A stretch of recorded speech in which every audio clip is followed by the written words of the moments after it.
आज के कार्यक्रम में आपका स्वागत है।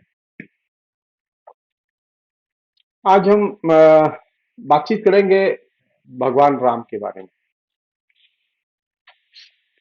और ये भगवान राम पर बातचीत जो है वो कई एपिसोड में होगी। और ये कई एपिसोड में जब मैं कह रहा हूँ तो वो सच में कई एपिसोड में होगी, क्योंकि राम कथा वो एक एपिसोड में सुलझाई नहीं जा सकती और समझाई नहीं जा सकती।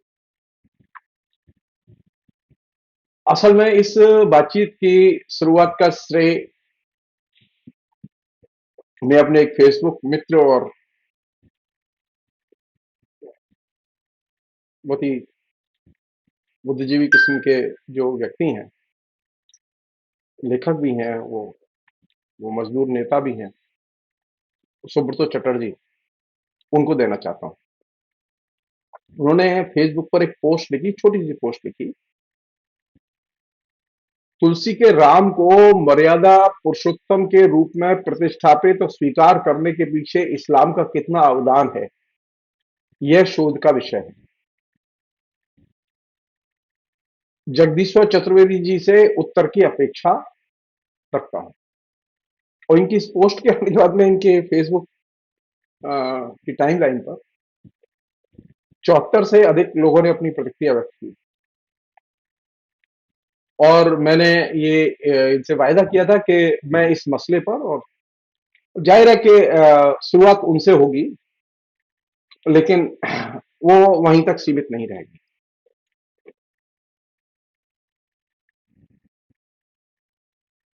ये एक मतलब अजीब सा मतलब लग सकता है लोगों को ये सवाल, लेकिन उन्होंने सवाल बहुत ही सहज भाव से, वो जेन्युइन सवाल उठाया कि भगवान राम का जो पूरा का पूरा चरित्र है, और उस चरित्र के विकास में जो महत्वपूर्ण भूमिका है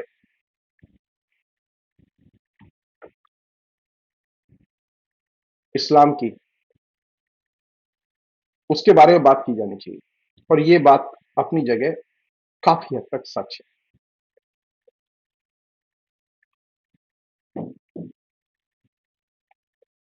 क्यों सच है, इसके अनेक कारण हो सकते हैं, लेकिन इस पर विचार तो किया जाना चाहिए।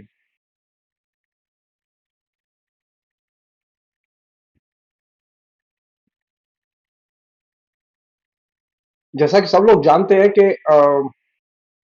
राम की कहानी कोई नई कहानी नहीं है, लेकिन तुलसी का राम जो है वो जिस तरह से पूरे नॉर्थ इंडिया में, पूरे इंडिया में एक राम के चरित्र के तौर पर स्वीकृत हुआ, और तुलसी जिस तरह से स्वीकृत हुए, उस स्वीकृति में निश्चित तौर पर इस्लाम की एक महत्वपूर्ण भूमिका है। और ये जो महत्वपूर्ण भूमिका है, ये एक तरह से इनडायरेक्ट भूमिका है। मैं तुलसी के जीवन पर अलग से मैं बातचीत करूंगा।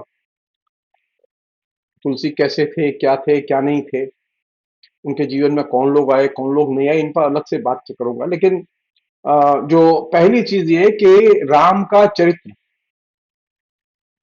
और राम की कहानी,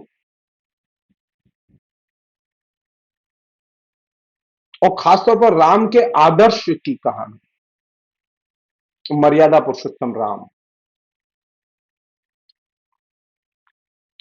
ये मर्यादा पुरुषोत्तम राम जो है, ये वाल्मीकि के राम से भिन्न है।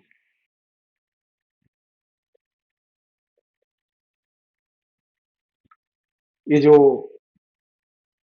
मर्यादाएं और मर्यादा का जो ढांचा है, ये इस्लाम का एक बहुत महत्वपूर्ण कंपोनेंट है।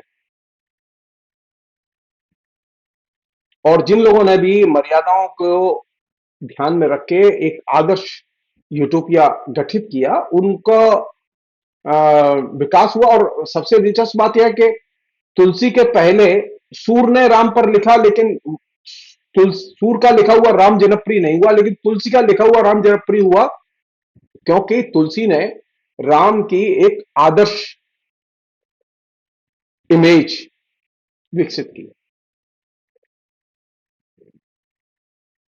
सब लोग जानते हैं कि वाल्मीकि की रामायण में वाल्मीकि ने जो राम कथा लिखी, उस राम कथा की खूबी क्या है? उस राम कथा की खूबी है राम के व्यक्तित्व की महत्ता और चरित्र की महत्ता।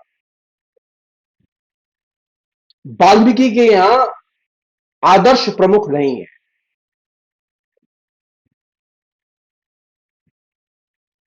चरित्र प्रमुख है। और इसके विपरीत तुलसी के यहां आदर्श राज, आदर्श मर्यादाएं और उनके साथ में राम का ईश्वरत्व। ये राम की ईश्वर के तौर पर प्रतिष्ठा,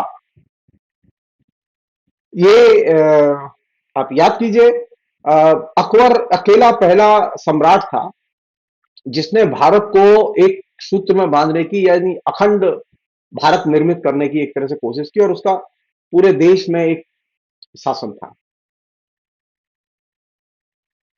और उसको धार्मिक और सांस्कृतिक आइकॉन के तौर पर अभिव्यक्ति जिसने दी, वो थे तुलसी के मर्यादा पुरुषोत्तम राम। राम को ईश्वरत्व प्रदान करना, ये तुलसी की बहुत बड़ी देन थी। और उन्होंने एक तरह से आदर्श राज्य, आदर्श मर्यादाएं, ये बड़े पैमाने पर चित्रित किया। वाल्मीकि ने जिस समय रामायण लिखी थी, उस समय रामायण लिखते समय उन्होंने जो जेनर चुना, जो विधा रूप चुना, वो था महाकाव्य। और जो अवस्था थी जिसे हम लोग सामाजिक अवस्था कहते हैं, वो थे आदिम साम्यवाद, आदिम समाज कहते हैं। और तुलसी के समय, जिस समय रामचरितमानस लिखा जा रहा है, व्यापारिक पूंजीवाद की शुरुआत हो चुकी है और महाकाव्य का विधा के तौर पर अंत हो चुका। और जो रामचरितमानस का जो पूरा का पूरा ढांचा है, वो एक तरह से प्रबंध काव्य का ढांचा है। कहने के लिए उसमें जो पूरा का पूरा कथानक का जो तरीका चुना गया है, वो एपिकल है, लेकिन जो स्ट्रक्चर है उसका, वो प्रबंध काव्य का स्ट्रक्चर है। राजा को क्या चाहिए? इस्लाम और इस्लाम के मानने वाले राजाओं को क्या चीज जरूरी थी? क्यों राम इतना महत्वपूर्ण हो गया उनके लिए, और क्यों राम महत्वपूर्ण हो गया इनके लिए जो अभी आए हैं? कोई चीज तो है ऐसी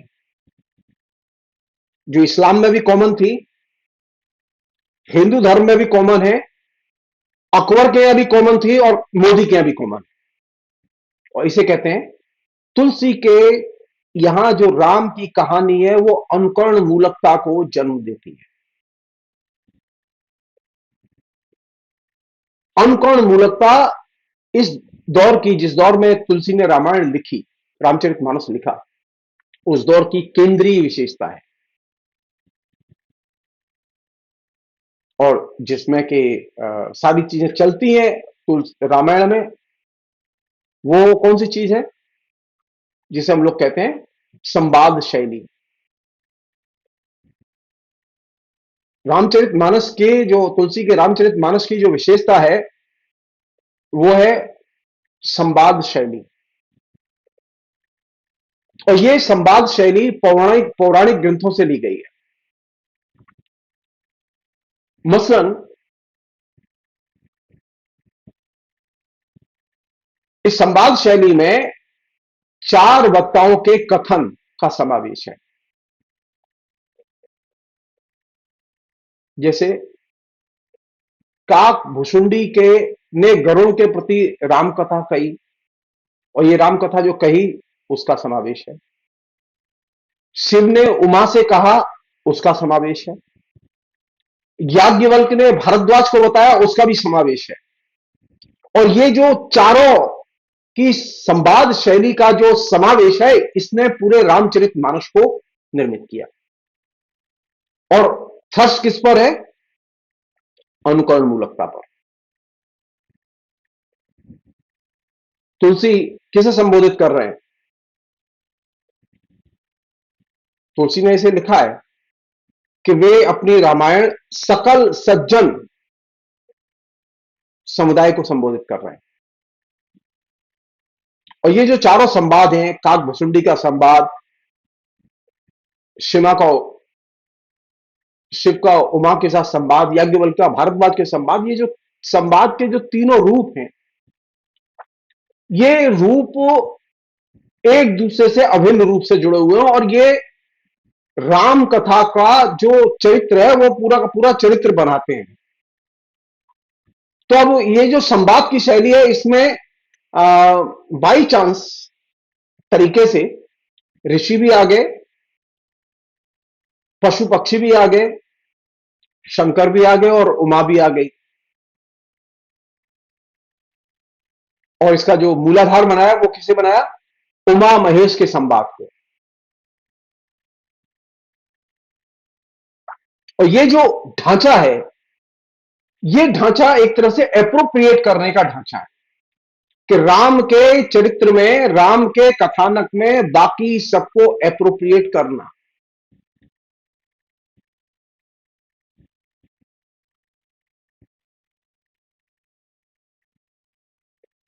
और ये खासतौर पर शिव के मानस के साथ में जो इसका इंटीग्रेशन है वो बहुत ही दिलचस्प इंटीग्रेशन है। तुलसी ने कहा भी है, तुलसी ने कहा है कि रवि महेश निज मानस राखा, पाय सुषमौ शिवासन भाखा, ताते रामचरित मानस वर, धरेव नाम हेर हरिश हर, कथा कहां कहो कथा सोई सुखद सुहाई, सारद सुनो सुजन मन लाई, शंभु प्रसाद सुमत हिय हुलसी, रामचरित मानस कवि तुलसी।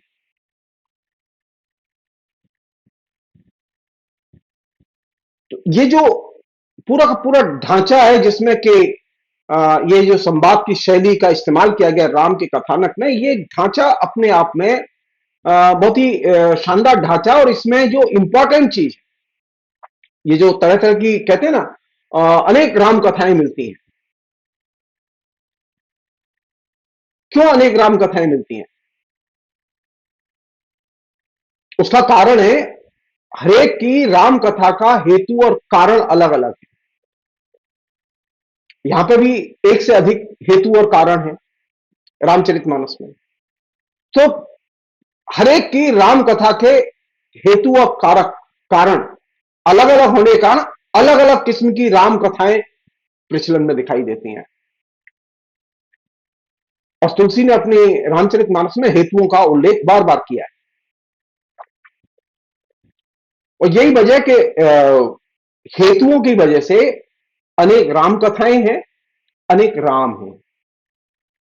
और कहानी में एक विचित्रता है, ये जो चीज है अपने आप में वो बहुत ही दिलचस्प है। वो जो फेमस उक्ति है जिसको सब लोग जानते हैं, हरि अनंत हर कथा अनंता, कहां सुनय बहु विधि सब संता, राम चंद्र के चरित सुहाए, कलप कोट लग जाए न गाए। कहने का मतलब एक राम एक नहीं अनेक हैं। ये बात स्वयं तुलसी भी मानते हैं। और कथाओं में भिन्नता का आधार है हेतु, और कथा का लक्ष्य है अनुकरण मूलकता। तो ये जो अनुकरण मूलकता है, ये ही अनुकरण मूलकता जिसे आज के दौर में हम लोग विभिन्न नए नामों से जानते हैं। तो ये जो अनुकरण मूलकता है, इस अनुकरण मूलकता ने राम कथा को ज्यादा जनप्रिय बनाया और आम जनता में अनुकरण मूलकता की आदत या संस्कार विकसित करने में महत्वपूर्ण भूमिका अदा की। और ये चीज उसे इस्लाम से मिली थी। और ये वो जगह है जहां पर के कायदे से ध्यान देने की जरूरत है।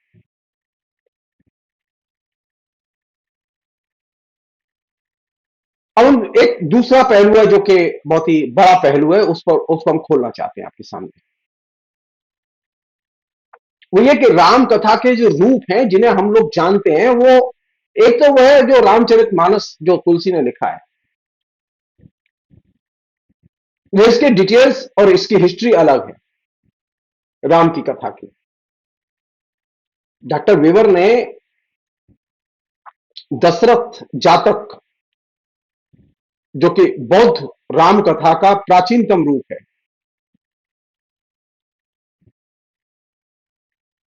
उसका उल्लेख किया है। उन्होंने धम्मपद की टीका और सुत्त निपात टीका, इन दो टीकाओं का उल्लेख किया है और कहा है कि इन टीकाओं में बौद्ध के जमाने में ये सारी की सारी जो चीजें हैं, ये वाल्मीकि के पहले घट रही हैं।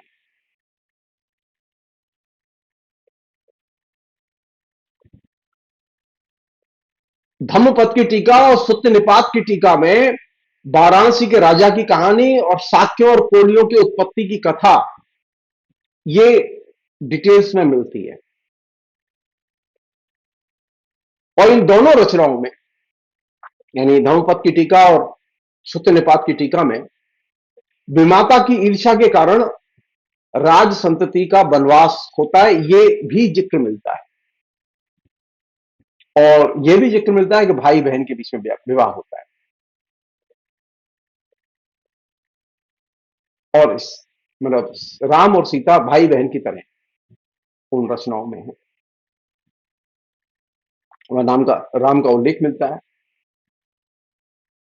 दशरथ जातक जो ग्रंथ है, जो कि सबसे पुराना ग्रंथ है बौद्ध कालीन, उसमें राम, लक्ष्मण, भरत और सीता के नाम आते हैं, तथा राम केवल एक पराये व्यक्ति न होकर बल्कि सभी राजकुमारों में श्रेष्ठ और ज्येष्ठ राजकुमार के तौर पर सामने आते हैं।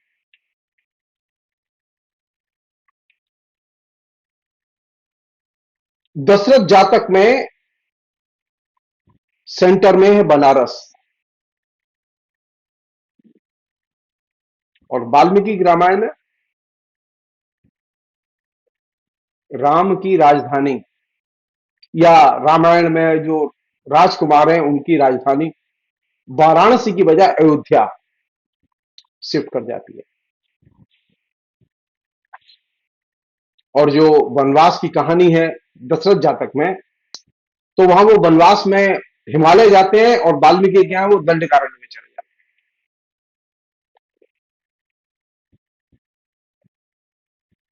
हैं। दशरथ जातक में और वो जो दो टीकाएं हैं जिनका मैंने आपसे जिक्र किया, धर्मपद की टीका और सत्यनिपात की टीका, इनमें राम और सीता भाई बहन है और इनके बीच में शादी होती है। लेकिन वाल्मीकि के यहाँ ये भाई बहन नहीं रहते, पति पत्नी के तौर पर सामने आते हैं और विवाहित रहते हैं।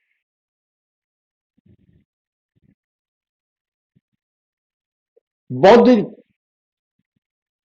पीरियड की जिन तीन रचनाओं का मैंने आपसे जिक्र किया, वहां सीता हरण और रावण वध ये कहानियां नहीं है। ये कहानियां बाद में जोड़ी गई, इससे मूल कथा में अंतर आ गया।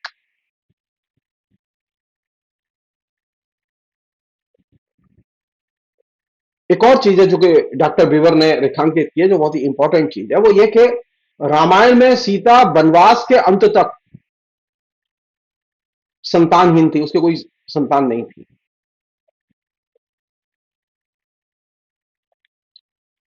विवर ने एक बहुत महत्वपूर्ण तथ्य की ओर ध्यान खींचा है, जिसे कायदे से डिस्कस किया जाना चाहिए।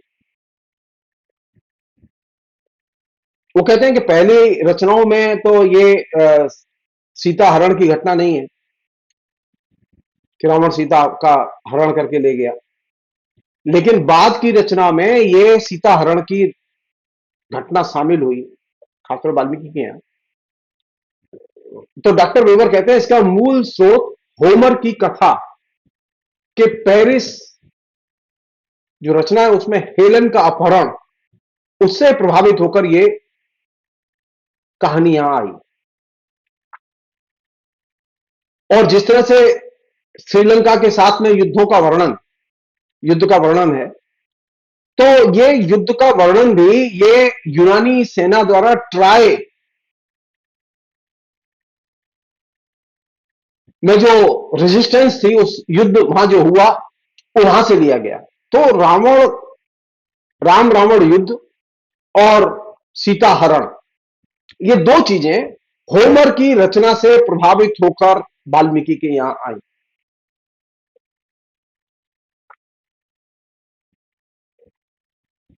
जो कि एक हिस्टोरिकल फैक्ट है कि जो बौद्ध जातक कथाएं जो जिनका कि मैंने आपसे जिक्र किया, वे ईसा की तीसरी शताब्दी से पहले की रचनाएं हैं। धम्मपद की टीका और सुत्त निपात टीका, इन दोनों का रचना काल जो है वो तीसरी शताब्दी से लेकर पांचवी शताब्दी के बीच में फैला हुआ है। और ये एक बहुत महत्वपूर्ण पक्ष है।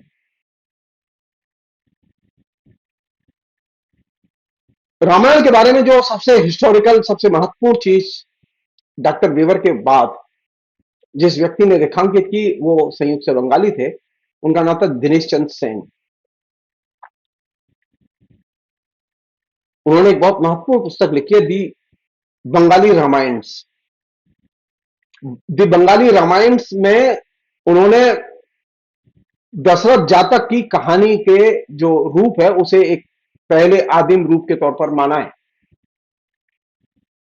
और यह भी कहा है कि यह ईसा की छठी शताब्दी से पहले की रचना है।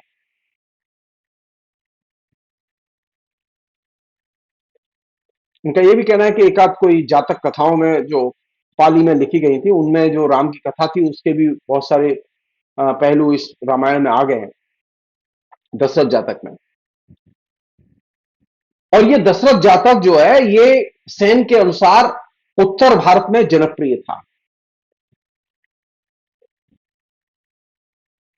अच्छा, आप बताइए, दशरथ जातक जनप्रिय था, दशरथ नायक नहीं बना, नाम राम नायक बना।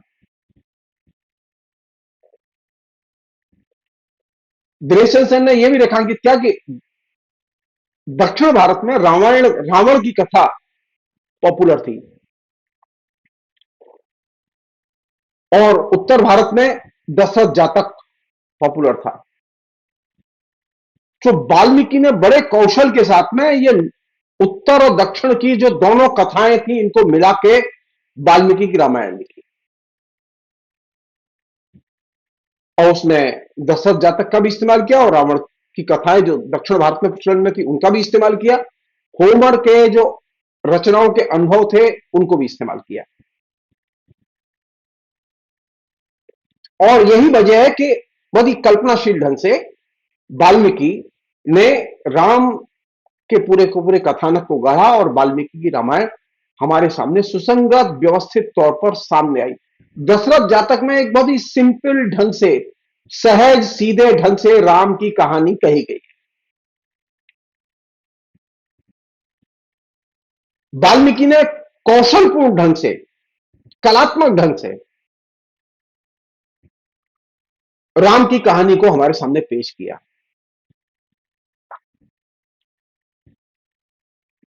और पेश करने के पीछे जो उसका मकसद था वो ये था, एक तरह से ग्रांड नरेटिव के तौर पर, एक महाख्यान के तौर पर राम की कहानी को पेश किया गया।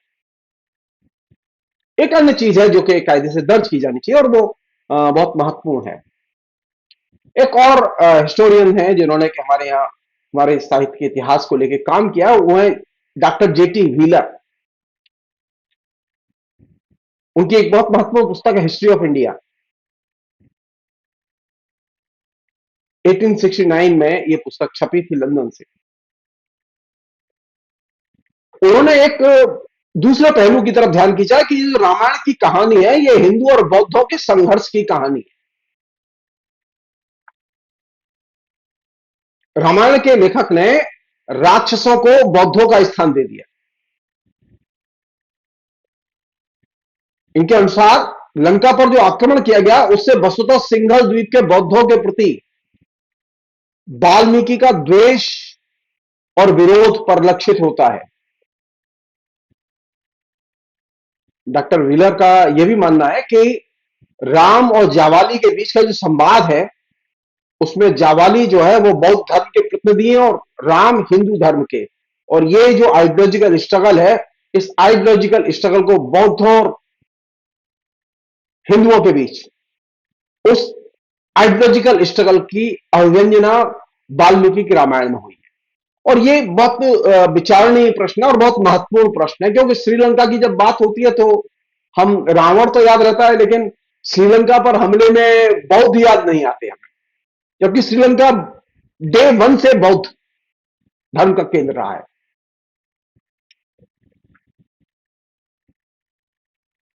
एक और चीज है जो कि इस पूरे प्रसंग में कायदे से ध्यान रखने की है, वो ये कि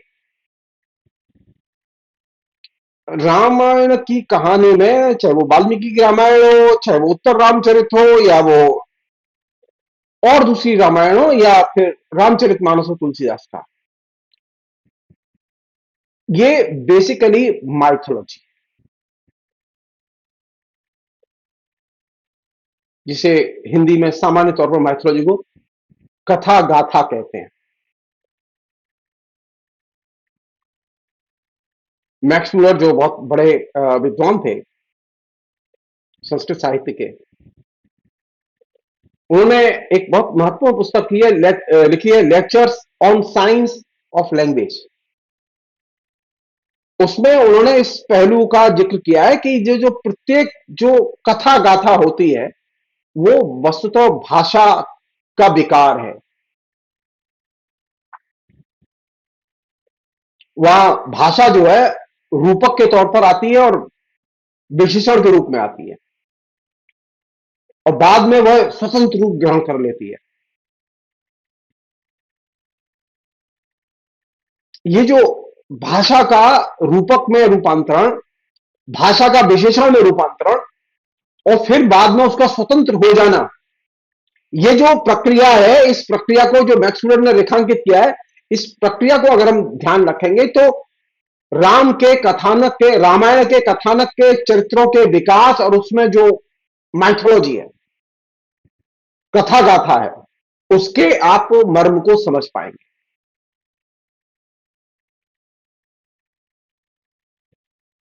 और यह भी समझ पाएंगे कैसे ये जो कथा गाथा है, माइथोलॉजी है, ये चरित्रों को देवत्व तक पहुंचा देती है। वो किसके जरिए? भाषा के विकार के जरिए।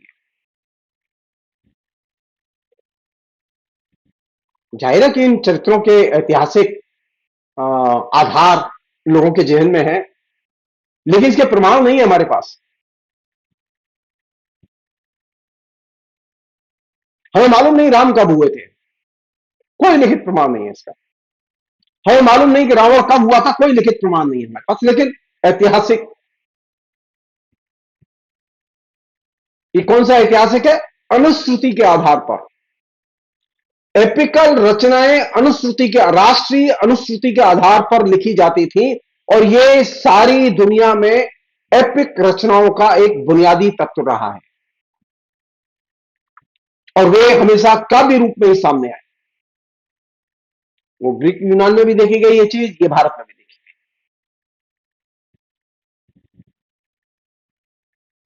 एक और चीज है, और बहुत महत्वपूर्ण चीज, ये जो राम शब्द है, ये राम शब्द किसी व्यक्ति के नाम का बोधक है, और ये वैदिक युग से चला आ रहा है। इस शब्द का प्रयोग ईरान में भी मिलता है। वहां ईरान में जैन अवेस्ता में इसका, इससे मिलता जुलता शब्द है, रामो वास्त्र शब्द मिलता है, जिसका अर्थ है राम प्लस विश्राम बराबर विश्राम, प्लस वास्त्र मानी चरागार, अर्थात चरागार में विश्राम।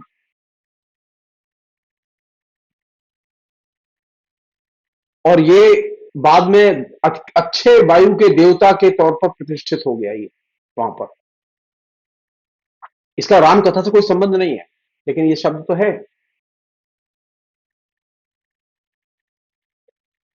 इससे मिलते जुलते असीरियन में शब्द मिलते हैं, हिब्रू में शब्द मिलते हैं, और भी कई जगह इसका उल्लेख मिलता है।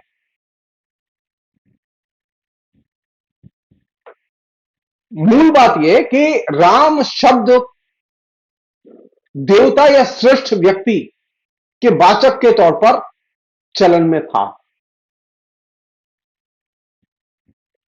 और डॉक्टर दिनेश चंद्र सेन ने इस बात का उल्लेख किया है।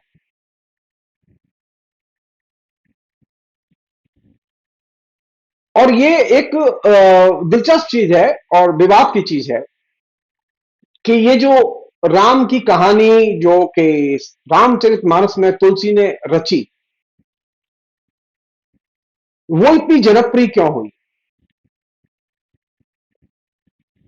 उसका पहला कारण,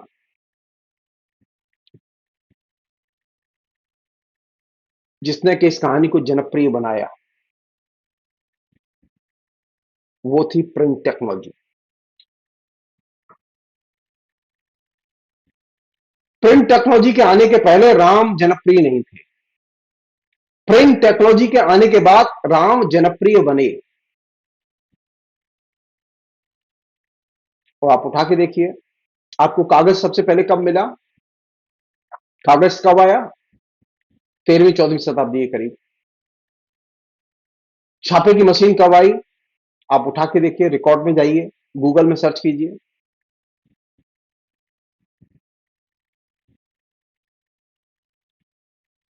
इस्लाम ने एक चीज पैदा की थी,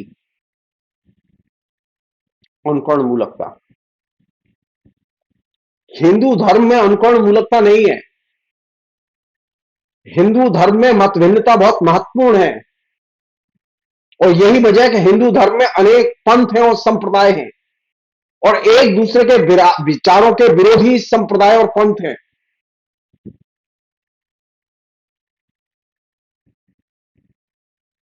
तो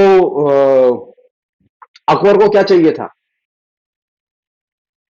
एक ऐसा नायक जो सर्व स्वीकृत हो, और राम जैसे चरित्र को निर्मित करके तुलसी ने यह काम बहुत प्रभावशाली ढंग से किया। इस्लाम को क्या चाहिए था? कि लोगों के अंदर अनुकरण मूलकता हो, और यह काम तुलसी ने रामचरित मानस रच के बहुत अच्छे ढंग से किया। और अब संयोग देखिए, आधुनिक काल में और खासतौर पर 20वीं शताब्दी के अंतिम 2 दशक और 21वीं शताब्दी के 2 दशक, ये 40 साल कौन सी चीज लड़ रही है आपस में? बाइनरी पोजीशन में चले गए। कल तक इस्लाम के साथ में राम का मेल था, राम के कथानक का मेल था, अनुकरण मूलकता थी, और अब एकदम बाइनरी पोजीशन में चले गए। अनुकरण मूलकता तो चाहिए, लेकिन इस्लाम से झगड़ा है, किसी और से झगड़ा नहीं है। और ये जो चीज है, ये अपने आप में चिंता की चीज है। इसके दूसरे पहलू भी हैं, जिनकी चर्चा मैं अगले एपिसोड में करूंगा। बहुत बहुत शुक्रिया, थैंक यू।